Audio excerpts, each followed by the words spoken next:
Here we have a 2013 on a 13 registration ADL Enviro 200 29 seat PSVR compliant belted single deck bus.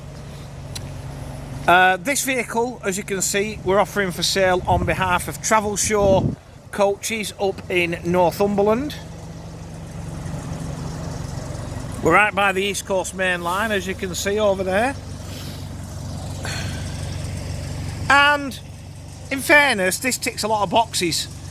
These little E200s, these short ones, are very, very desirable. With seat belts more so. And I've got to be honest, this one's nice and straight on the bodywork. There's just a little bit of dinkage there at the back. 4-cylinder Cummins engine is driven through an Allison automatic gearbox. It's Euro 5 compliant. And then back down the near side again. You always get skirt damage on these little low floor buses for obvious reasons. I mean, you can see there the sun, but the good thing is they're just little alley panels, aren't they, that you can just have some in stock ready painted to bolt on.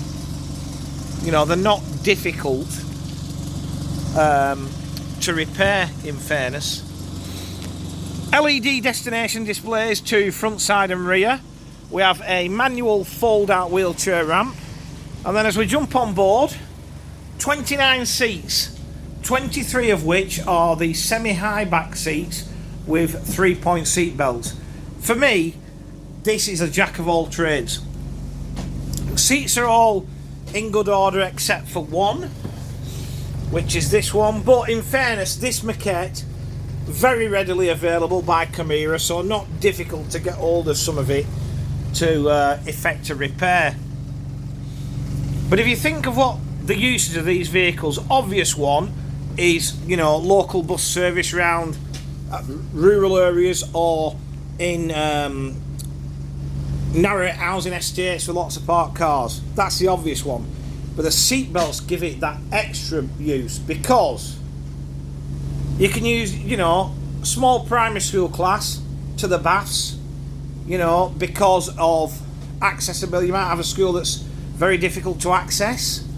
Rail replacement to, again, stations which are less than accessible. Lots of uses. You've got a wheelchair space there which loses you 3 seats. You've also got a little space there for a buggy, so that stops the mums and the disabled people falling out, wheelchair users. Not sure. I'm not known for my political correctness, so when it comes to stuff like that, I'm never quite sure what the correct terminology is. So I apologise, I don't mean to offend, it's just I was brought up, unfortunately, it's my generation, and I try my best, but you can't keep everybody happy, can you? But getting back to the bus, it's a tidy little thing, very usable, multitasker. We've got assault stroke COVID screen, whatever you want to call it. We've got to fiddle about to get in because it's a stiff catch. Start with capacities. Maximum standees 34, but obviously it varies depending on how many seats you're using, if there's a wheelchair, etc. So that's all that info. Standard Enviro cockpit, exactly what you'd expect. Driver's seat obviously has a tear in it, but again, easy to get maquette, so can be repaired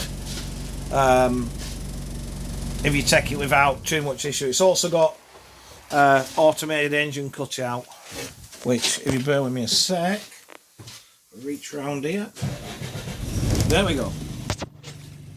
So to recap, pretty straight and tidy for its age, seat belted, massive advantage, ticks a PSVR box. It's a 2013 on a 13 ADL Enviro 200 29 seat PSVR compliant belted single deck bus.